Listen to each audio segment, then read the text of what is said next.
I just know I need to get my hair permed.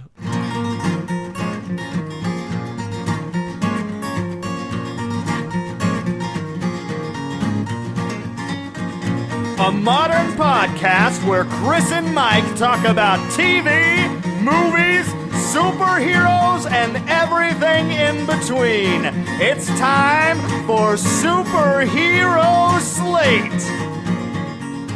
Hello, everyone, and welcome to Superhero Slate, the show where we run down the latest superhero entertainment news. We love TV, movies, and superheroes, so let's talk it all out. My name is Chris Dillard. And my name is Mike Royer. And welcome to part 2 of our Super Bowl post-game show, I guess? Yes, that is it. You sound a little sleepy over there. It looks like the time change is not in your favor. Yes, it is 11:30 in the PM, and I don't normally stay up this late recording podcasts, but by God, we got stuff to talk about, and I'm not going to miss out on this. Yeah, it's a cushy 8:30 over here on the West Coast, so I'm not sacrificing as much as you are, but we definitely got some things to talk about here. Yeah, the slate must go on, despite what people say.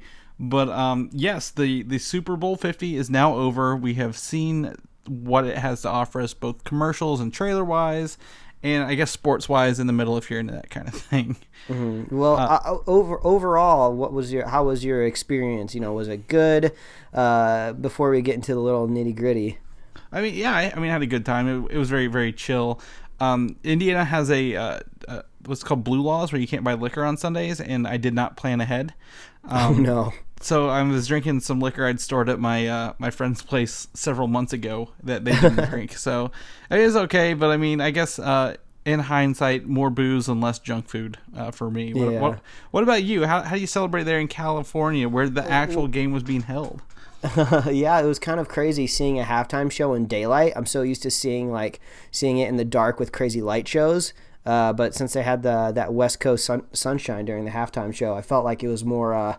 I was more awake. But the same thing kind of happens, I realized, with all Super Bowls, where it's like all the hype is in like the first hour before the game, like in the pregame show, when your company starts arriving and you start dishing on all the food you've been making. And then you cruise through the first 2 quarters, live tweeting about the commercials, trying to make funny jokes about things you've seen. And then after the halftime show, I forgot just how quickly the entertainment value of the Super Bowl just drops off when you just don't really care too much about football or any of the teams. Because I was like, once that halftime was over, most of the good trailers and commercials are gone. And the Broncos are already kind of in the lead basically the entire game. So I was just like, okay, I think I'm done with the Super Bowl. I just needed something else to do now.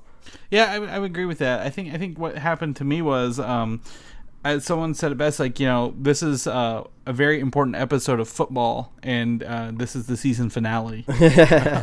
And it's really funny because it ties into my other point, is I actually predicted some things as jokes, and they came true. Okay, well, what were your joke predictions? So Coldplay is our halftime performance, right? I'm like, they're gonna play, their hit songs "Yellow" and "Clocks," and I just joking because I know they have a new album and they're more poppy now. But they opened the game with "Yellow," and then I'm like, okay, it's over. And then they start playing the piano intro to "Clocks" before some big tribute. I'm like, oh, whoops, I didn't mean to call those guys. Sorry, my bad. And then another thing is, I was joking about Missy Elliott because she was in it last year, and then she ended up being in the first commercial after the halftime show. And lastly, back to the TV thing, I'm like, oh, it's the season finale. It'll probably end on a cliffhanger, and the whole will Peyton Manning, retire or won't he retire? And he's just like, I don't know yet. And I'm like, I just need to go drink a bunch of Budweiser. He dropped a brand name. I want to know how much money Peyton Manning gets for telling people live at a game after he wins the Super Bowl that the first thing he wants to do is hug his wife, kiss his children, and drink Budweiser. I mean, I could only imagine the marketing team over there. We're losing it. He probably puts another kid through college every time he drops the word Budweiser on TV. And it reminded me of the commercial that had I don't remember. Oh, it was Anthony Hopkins at TurboTax.com. He's like, no, I'm not advertising. I'm not selling out. But he was selling out. Yeah, that was pretty funny. So I mean, overall, commercial-wise, because we're specifically going to talk about trailers here, but overall, commercial-wise, nothing. I feel like there was a couple standouts, but I mean, the commercials just kind of go in one eyeball and out the other, and I just kind of forgot them all. So I guess that's good. So I don't have any like eye worms that are stuck in there driving me crazy. Yeah, I very lackluster. I feel. I think the little wiener dogs and hot dog costumes is about that was good. Something I remember. That was good. But nothing creative, and I guess that comes down to the fact creative doesn't sell products. But the Super Bowl, I guess, you want to try to make memories. So I don't know. Either way, we're here to talk trailers and maybe a little bit of news, if I could. Yeah, let's get this news out of the way, because surprisingly, we already have two little things we can talk about within like 24 hours of recording the podcast yesterday. Yes, so first off, I kind of want to touch on our YouTube video has an error on a video clip. Instead of showing, I believe it was an X-Men standee, I put in Guardians of the Galaxy on accident. The links are in the notes properly. Check those out. Sorry about that. No big deal. We're moving on. Yeah, I think they'll forgive you. Yes. But thanks to Jim for pointing that out, though. I'm glad you guys are watching those. That makes Ever us feel vigilant, special. Jim. Yes. Ever vigilant, Jim. What will we do without Jim?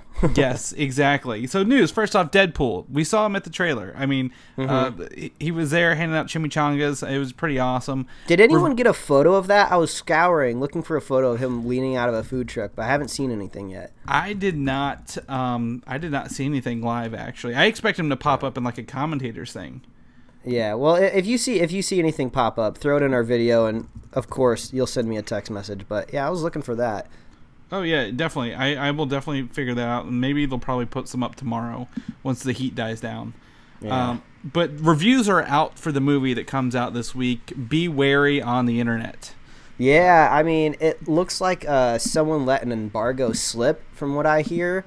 And I do my best to avoid reviews. We've talked about this before, but I've seen like titles of links posted through the internet, and I'm kind of getting an idea of what people are thinking about the movie, and I'm just like, I don't want to know yet, but I mean, good news, bad news, I'm hearing good things about the movie, so I guess that's good.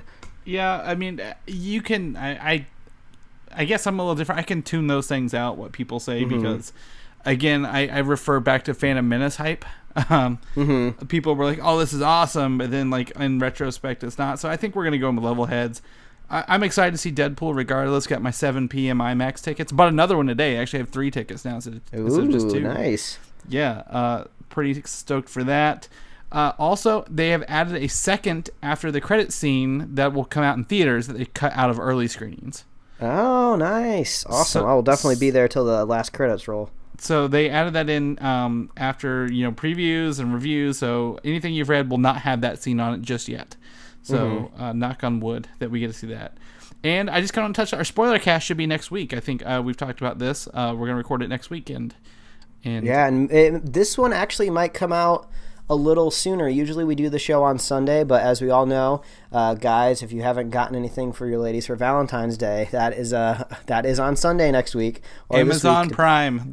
Depending on when you're listening. So we are going to do our significant others a favor and not record on Sunday, and we'll do it a day early. So hey, you might get 2 weeks in a row of Superhero Slate a day early in your stream. Yeah, and definitely 2 shows, both weekends in a row, is what it sounds like, because regular show and Spoilercast. So excited for that. I cannot wait to talk it over with you. We'll talk about the trailer here in a little bit. Lastly, a new marketing piece for Daredevil came out, and it was for the Chinese New Year. This piece was released, and it's got some like Daredevil standing up and some dialogue in the background, but at the end of it you hear like a cocking of a gun, and the Punisher John Bernthal says bang. So that's the first time we've actually heard him. I think I don't know, I can't remember if he was in the other trailer or not. I mean, it's just kind of more of the same with these Netflix advertisements. We get just little glimpses, and we're not really going to get anything close to a trailer until it's close to coming out. So it seems you just got to wait. It seems Daredevil's taking an Instagram advertising approach to things. Not really pushing anything on, ads on the internet just yet. No, there's no TV spots just yet. There might be one on Agents of S.H.I.E.L.D. before it airs, but I mean, if you want to see Daredevil advertising, that's going to be on the internet up until it releases, I feel. Word of mouth, I guess that would be it as well. So those are 2 bits of news. Let's jump into what people came here for. Our trailers and commercials, our rundown. Were we right? Were we wrong? You probably already know, guys. So we're going to talk about it. Mike, let's get this kicked off. Yeah. So I think talking about the trailers in general, they definitely caught me off guard just because I totally forgot that we weren't going to get full trailers. Like, and it's stupid for me not to even think about it. Like, there's no way like anyone can afford 2 minutes at the Super Bowl for their movie. So it was basically just like 30 to 40 seconds. So it's not even really new trailers. It's just like little spots. So they were really catching off guard. There was no grandiose presentation of them. So like, I was just like, eating some nachos and I look up and I go like, holy shit, that's Civil War right there. It's right in front of me. And then like the first thing I do once it's over, I'm texting everybody. Yeah, I think I was getting more live updates with you than the people who were in the room with me on these trailers, which was pretty funny. The first trailer I caught, I was actually in another room in the kitchen making stuff, and I saw this through a doorway, is Gods of Egypt. Oh yeah, this possible stinker's coming out soon. We got another trailer. Yeah, it was already confirmed. We knew it was coming, and we saw it, and it didn't like. This is one of those movies that's going to be too CGI heavy for me to even care about it. Yeah, but the funny thing that I've noticed with the trailers, at least, is they're trying to pivot on their feet, and each consecutive trailer of Gods of Egypt has gotten better. So I feel like if they would have aired the last trailer, the one we just saw at the TV spot first, I might have been more interested. But I mean, this is like a giant CG movie coming out in February. We all know what that kind of means, especially for something this scale. So yeah, I think that one we can just kind of roll on over. Yeah, and I think honestly, this is a trailer meant for maybe women who want to go see Gerard Butler and the guy who plays Jaime in Game of Thrones, and maybe watch them a little bit in a big, I guess, sci-fi epic of sorts. I guess we'll go with that. Mm-hmm. Let's talk about another big surprise. This is our featured image: Teenage Mutant Ninja Turtles Out of the Shadows. Oh, this was fun. When I saw this trailer pop up, I stepped off the couch and I said, "Everybody, shut up!" Then I was watching it, and then, bam!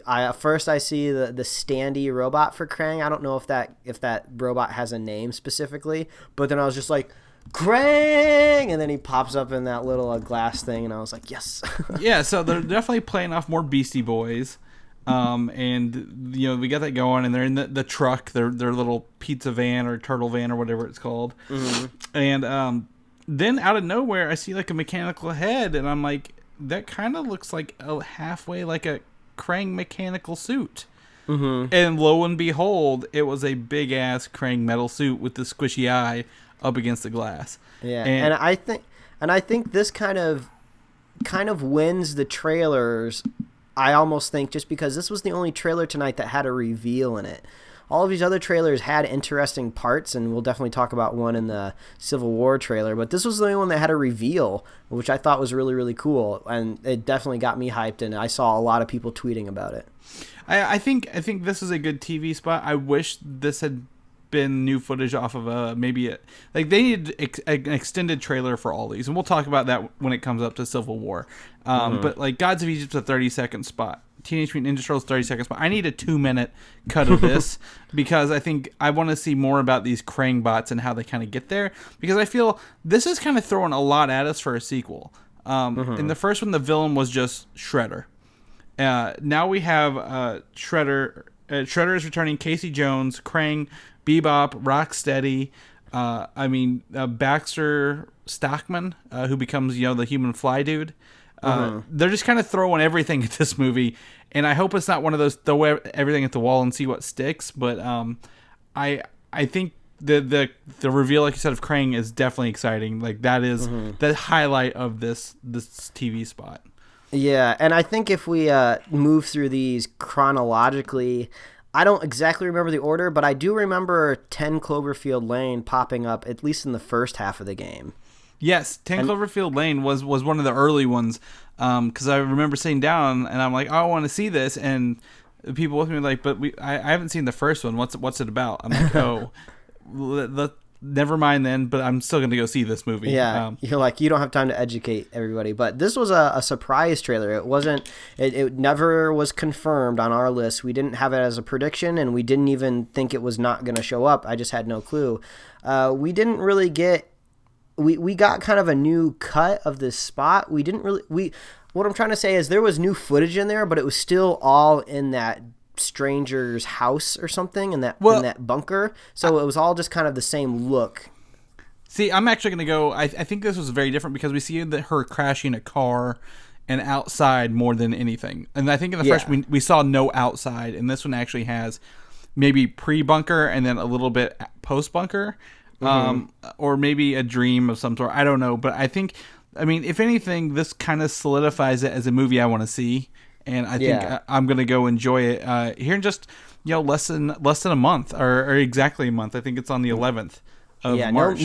No monster reveals yet, but this one does look like it's going to be pretty fun. Yeah, totally excited. I love a good John Goodman movie. I'm going to jump back up to the Jungle Book. I want to talk about the Jungle Book because the TV spot we got had that crazy, it had the aspect ratio black bars on the TV, but the characters were doing stuff where they came out in front of those black bars, and you talked about this, like those GIFs that have the white bars that give 3D effect to it. Yeah, exactly. And this was essentially this TV spot. Yeah, it was clever, that's for sure. I was just like, oh, this is kind of cool. They're kind of taking this fad to give this kind of 3D look, and it kind of worked. And also, the Jungle Book was the only movie that kind of came to the trailers right, where they're like, okay, this is a look, go to this website to see the full trailer. So this was really the only full trailer we got all night. Yeah, so there is a full cut. I think none of those scenes look like they came from the actual trailer. If you go to the trailer, it's I think 2.5 minutes. You get to hear Bill Murray as Baloo and Ben Kingsley as Bagheera talk a lot, and I really enjoyed that. I guess, is it the Bare Necessities, and is that the only, there's a musical mix of a song that you hear in the background throughout, and it was really interesting. Kind of shows a little more to the cartoon story that I didn't think they'd actually be able to pull off, but at the same time it's a little over, the talking animals don't feel a little right. It's a really weird vibe, and I don't know if it's gonna work or not. It's just like everything seems so hyper realistic, but then you have these kind of caricature voices, like Bill Murray coming out of a very hyper realistic bear, and then kind of later in the second part of the trailer, they're doing kind of goofy bear jokes. And I'm not saying that this can't be entertaining as a whole, but it felt weird. I'm just like, what am I watching? Yeah, it's kind of like there's a weird uncanny valley issue with the the CG animals, because they look really good, but then they're like, oh, I'm a person too. And yeah, it's like I'm watching that Brendan Fraser Tarzan movie or George of the Jungle movie, but instead of the comical animals being like kind of puppets, it's all super high budget Disney CG. So I don't know. I kind of put this on my stinker list last year, but it ended up being pushed. So, I mean, Jon Favreau, he did Iron Man, so I can trust him there. They like to remind you of that. Yeah. But I don't know about this. I don't know about this one yet. It looks like it might be fun. Yeah, I think this could be either way at this point. I don't know. Whatever. Jungle Book, I'm probably will be having to go see it, but I'm not something I have to go see. If I miss it, oh well. I want to talk about my favorite trailer, Civil War. All right, yeah. Let's just. I was kind of pushing this off, seeing if we can save it until the meat of the podcast, and I think we're there. I think I'm ready for Civil War because this. I wanted a full trailer. I wanted a 60-second spot, but we got a 30-second spot. That's fine. No extended cut, because the imagery in this trailer blew my socks off. Yeah, there were some cool things in here. I think to talk about Bucky coming out of looks like a storage unit or something. The catwalks on him caught me. That's when I first heard Stand United. I'm like, okay, this is gonna be, Captain America. And then I saw that, I'm like, okay, great. But then Iron Man puts on like a watch that turns his hand into an Iron Man glove.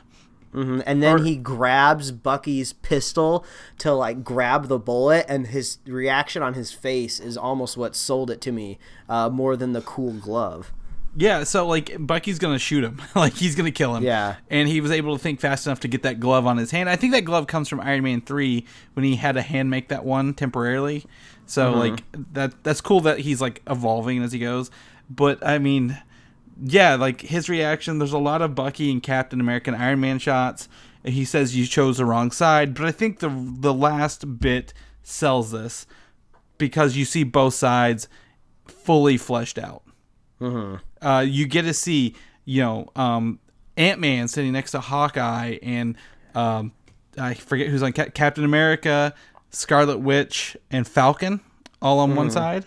And then I think there might have been someone else. On the opposite side, you finally get to see Vision. I think that was a pretty big reveal that you don't feel until you see it with Black Widow, Iron Man, War Machine, and Black Panther.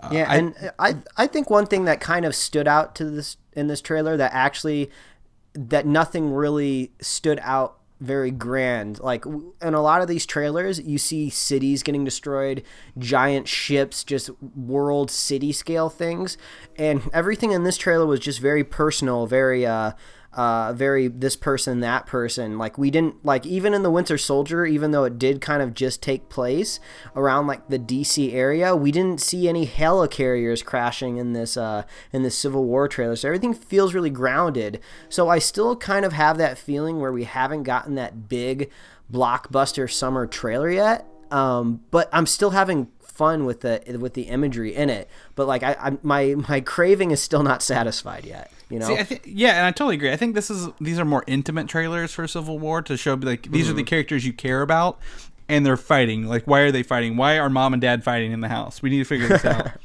And I think that's what Civil War hits at for me. And I think in the next couple weeks we're gonna get that full trailer that expands on this.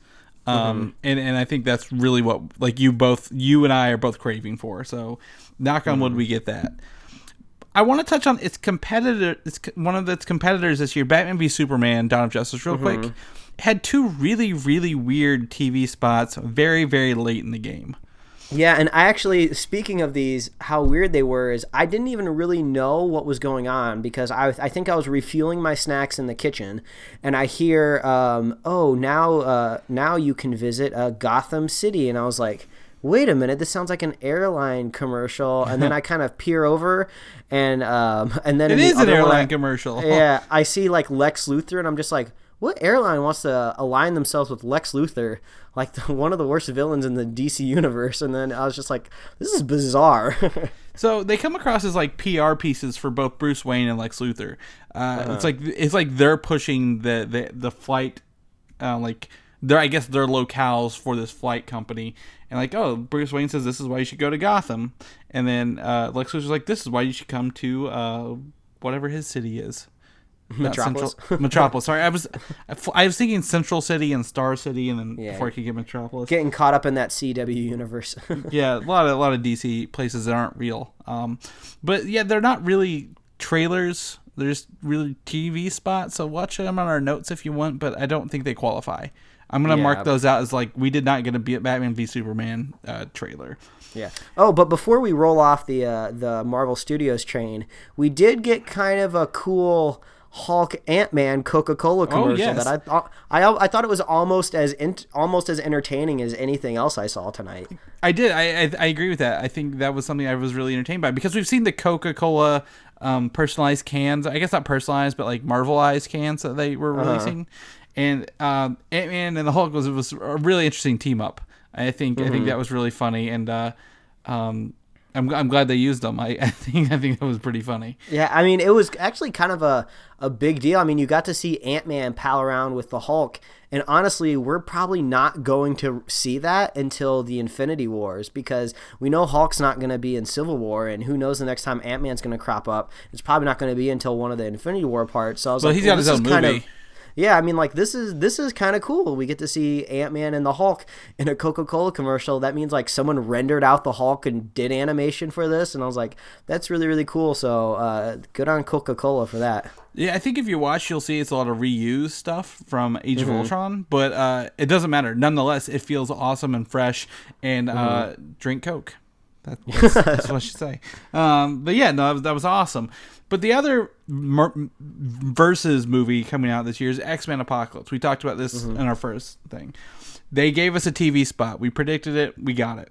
I think this was your prediction, wasn't it? Isn't this the one you said that we were going to get? I just figured we were getting so much promotional material coming out, leading up to the Super Bowl. I'm like, we got to be getting it. And I was kind of unsure because this showed up after the halftime, and usually, those spots are usually not as exciting. So I was like, whoa, X-Men Apocalypse. Yeah, so Fox brought at least two movies. So X-Men Apocalypse being one. I have to say I'm 50-50 on the TV spot. Yeah, it was a little underwhelming. I hate to say it. I know it's got some great mutant powers, especially Psylocke cutting through a car with her psionic blade. That was really the only big takeaway, though. We just basically got some glamour shots of Jennifer Lawrence in and out of makeup, because we got to sell the movie with Jennifer Lawrence. No one else is going to possibly see an X-Men movie. But yeah, the Psylocke thing was basically the only takeaway, but we got basically half of that in a officially released photo like a few days beforehand, Yeah, so it brings me to my next point. This is the third movie in the new X-Men trilogy, I guess. And it feels too much like X-Men The Last Stand because bridges are being torn up, the weather is being affected, things are disappearing, buildings are being disintegrated. Yeah. More city destruction. Yeah, so it feels a lot like what the Dark Phoenix and Magneto were doing in The Last Stand, more so than something different like Apocalypse. So I'm very, very worried that they've got that going for them, but at the same time, some Days of Future Past trailers did that too, and it turned out okay. So I can go either way on how X-Men's going to be, but it doesn't give me my pure vote of confidence. Yeah, we still need a second trailer, and as I said before when that first trailer came out, I went back and I did the research on Days of Future Past.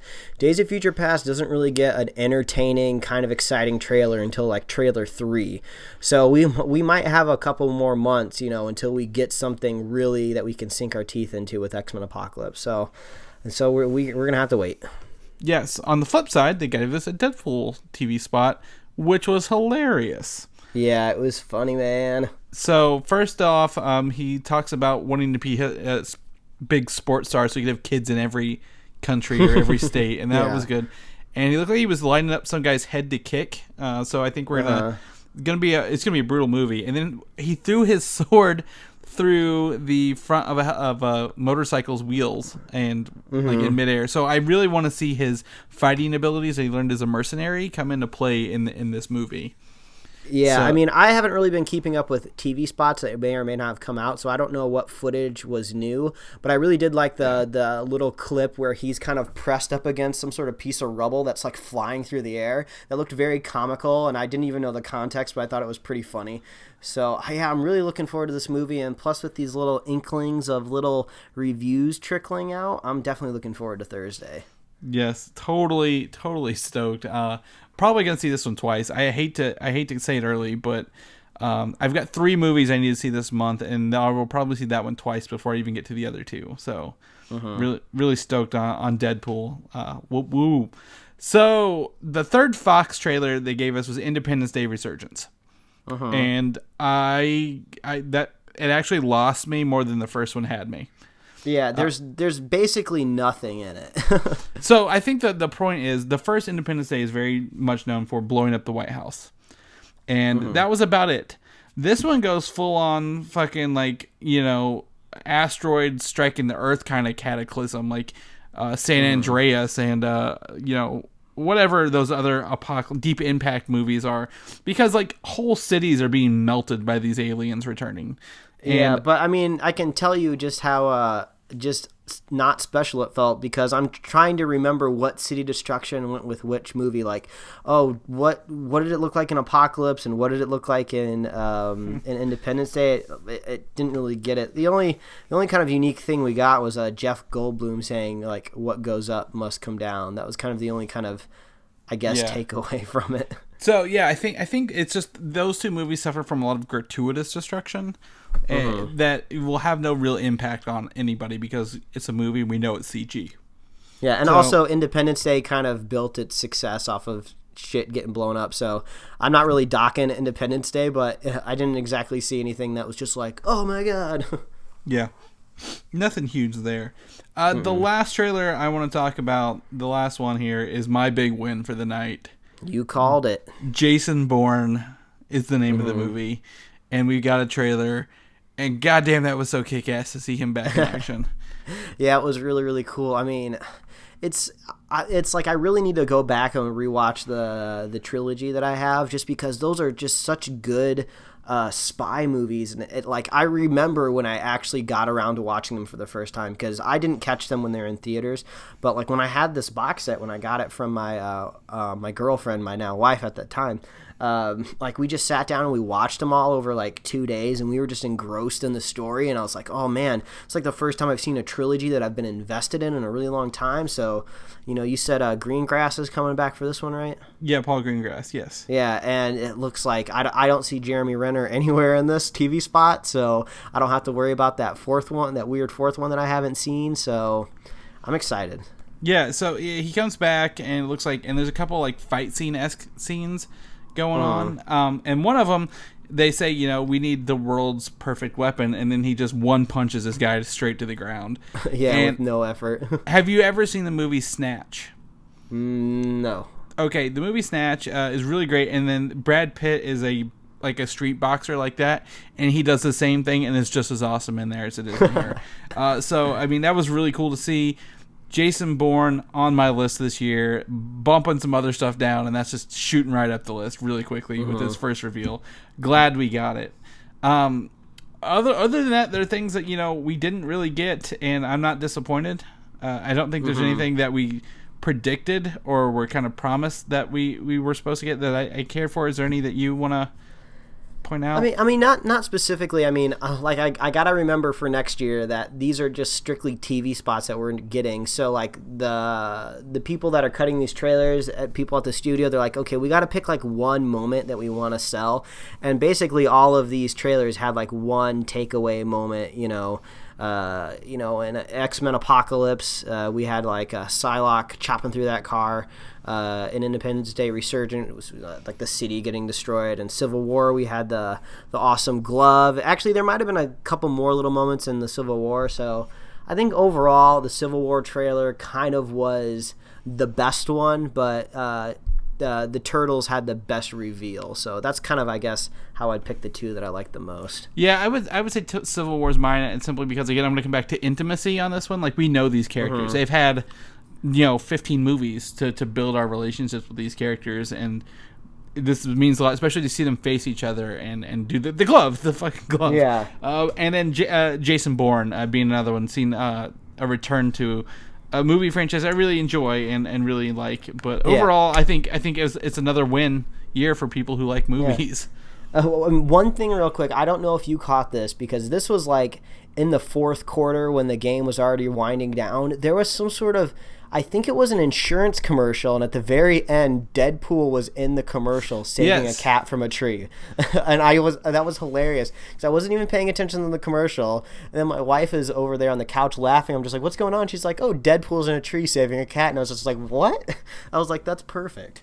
Yeah, he just kind of popped up, and I know exactly, because people are throwing a ball back and forth off screen, and then someone else catches it and drops what they're doing. So he was saving the cat, and he drops the cat and catches the ball, and it is pretty entertaining. I think they had him say a word, but it wasn't Ryan Reynolds. I think they just used a kind of a disembodied voice for it. But yeah, I know exactly what you're talking about.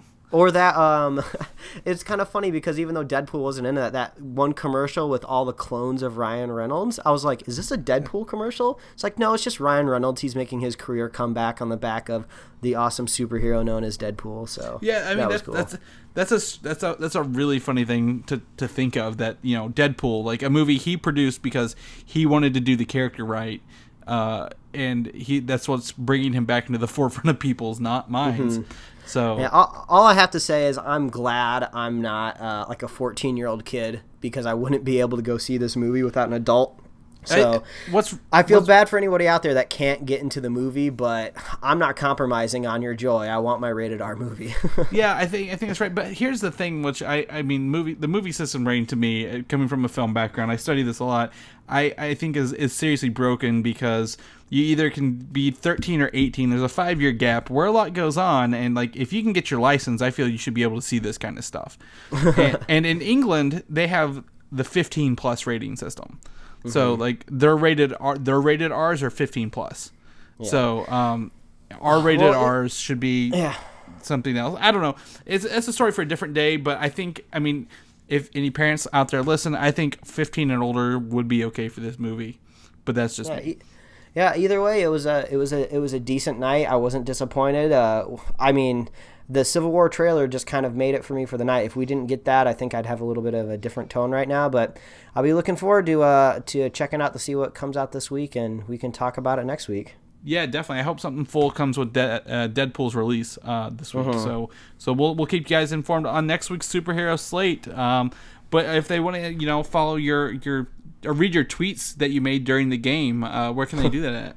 If you want to see me make bad jokes about live TV, you can follow me at Mike Royer Design on Twitter and Instagram. And as always, you can read my webcomics at pickledcomics.com. There'll be some new ones coming out this week. Chris, where can they follow you? Well, I don't really have any. Usually I have something attached to that to kind of sell them, but I can't think of anything. It's late. Where can they follow you? You're horrible. You think it's late for you. It's the next day for me. We're in different days now. Oh, no. If you want to see the new Civil War Twitter emoji, you can go to my Twitter at Valdan, VALDAN. Yeah. And go to Comic UI, where I'm also going to post these trailers for people to watch. You can read them in our notes, but I'm going to have more trailers and a little more commentary on Comic UI. And check us out on Facebook and the website. So there you go for me.